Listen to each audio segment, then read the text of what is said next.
is Nicola Lutz with some sales hacks for schools to use. So we are going to get a bit salesy in this one because I'm going to be talking about progressing the lead, closing the deal, and all these other slightly icky sales phrases. But this is what we have to do. Closing the deal is really just enrolling the student and retaining the student. But what we need to do is progress them down the line. So if we use the sales explanation of a pipeline, they go from being aware of us and inquiring, or maybe we meet them at an event or something, through to enrolment. I mean, that's the ideal. If that happened easily, fabulous, happy days, right? But it's not happening as easy for some people as it is for others. So we need to progress them. And some of you will be very comfortable talking about customer journey, but I want to talk about buyer journey. It's a different thing. It's about how we progress them as a buyer through our processes. And there are lots of different things involved. So everyone's journey is different. Every school calls these different stages and has different criteria, sometimes at different stages, but you need to map it out. So for example, inquiry in or first point of contact. And I'm talking about your families here rather than your international agents. So the inquiry comes in.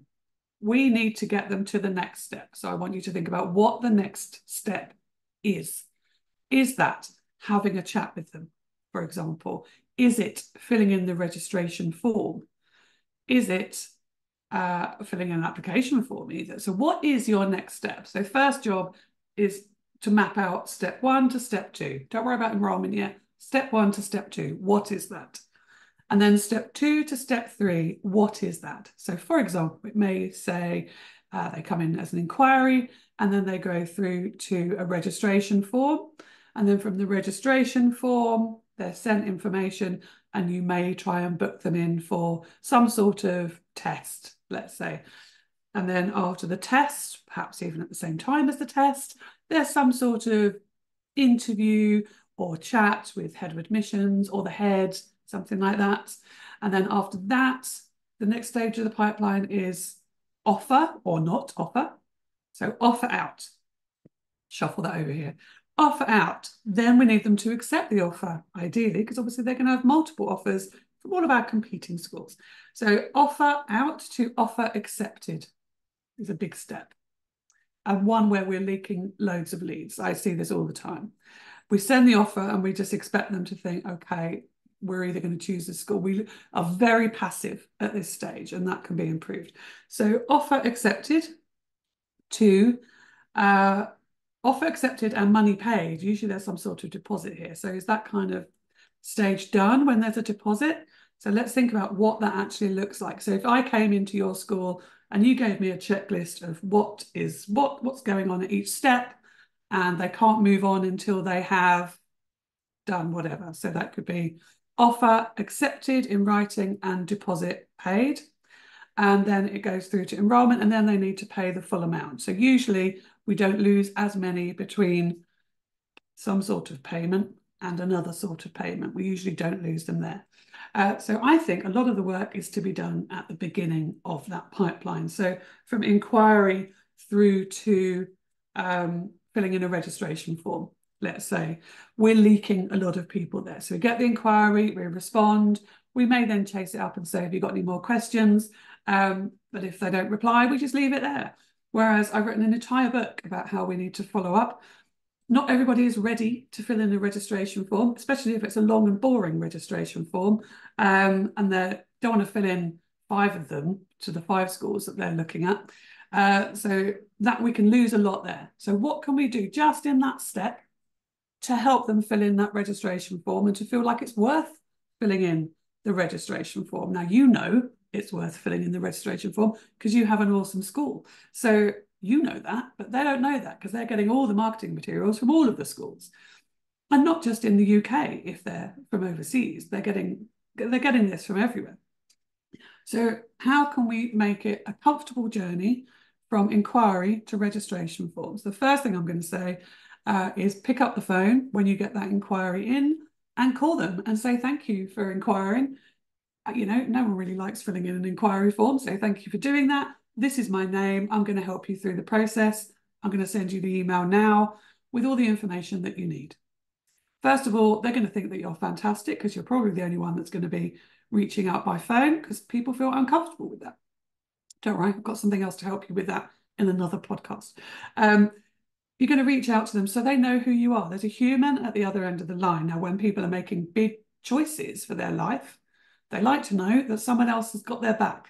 So that's very reassuring. So ideally, pick up the phone and then send them the information that they need. Don't just leave it there, and then don't send them that passive-aggressive email saying, did you get my last email? Have you got any questions? Because again, they're going to be getting 5 of those. Let's think of something else to send them. So it might be your video. It might be a case study of someone similar, or a success story, but not just massive successes. Celebrate the small successes as well. The child that came in really shy and ended up in, your signature production or something. It's just, some small successes are good here that seem attainable to every child that might be in that family's inquiry. And then don't give up. So ask them if they would like some help. If you've got them on the phone, first of all, say, I'm going to send you the information. Why don't we catch up next week on Thursday? How are you fixed? Set the next step, because we have to keep the momentum up and get them through to that next stage. If we lose them here, then we've lost them forever. Not forever, but you could pick them back up again, but you're unlikely to, unless I'm kind of standing over your shoulder going, call all your old leads.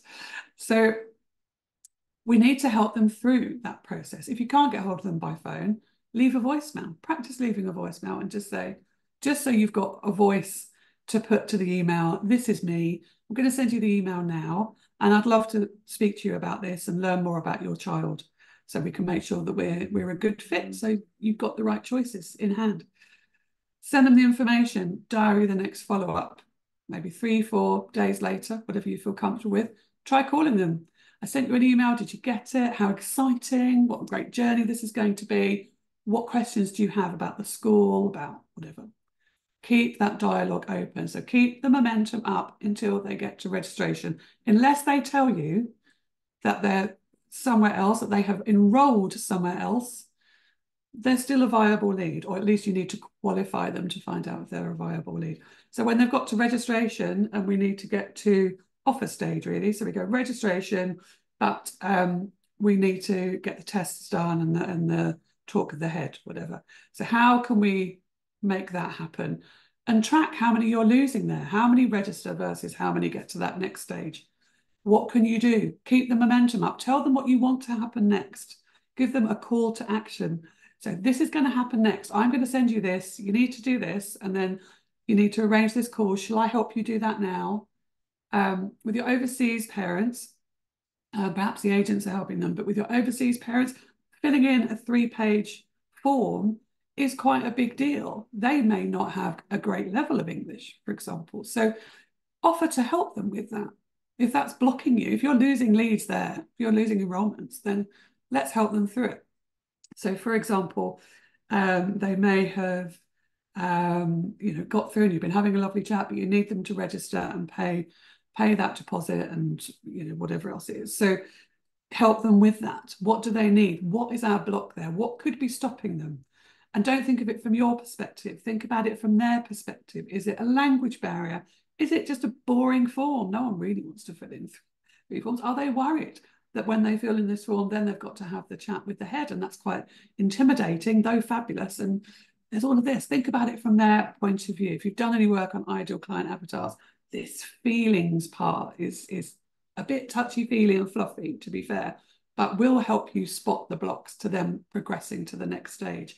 And then when they've had the test and they've got the offer and it's all in place, we need them to enroll. Don't just leave it and hope that they're going to enroll. That's just called complacency. We need to help them through that process. So at the end of, for example, the head's interview, is someone else coming into the call and saying, okay, so we're going to contact you here with the offer or not the offer. And then from there, this is what the steps are going to be. Or perhaps the offer goes out and you call them, admissions team call them and say, really excited, you've got the offer. Now, these are the next steps. Let me help you with this, this, this, and this. just to make sure we get that extra one student at this point. That could mean the difference between having lights on or off in part of the school with the way the cost of living is going right now. So anytime you can get an extra little 1%, make sure that extra student that really needs your school gets to your school. So look at it as a pipeline, but a buyer journey or a sales process, if you like. What are the stages that they need to go through, and what is stopping them just moving from one stage to the next?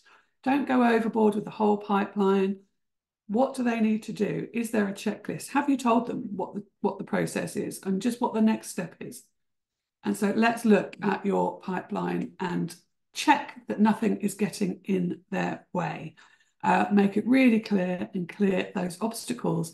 And I hope that helps you. Think of it more as this sales pipeline.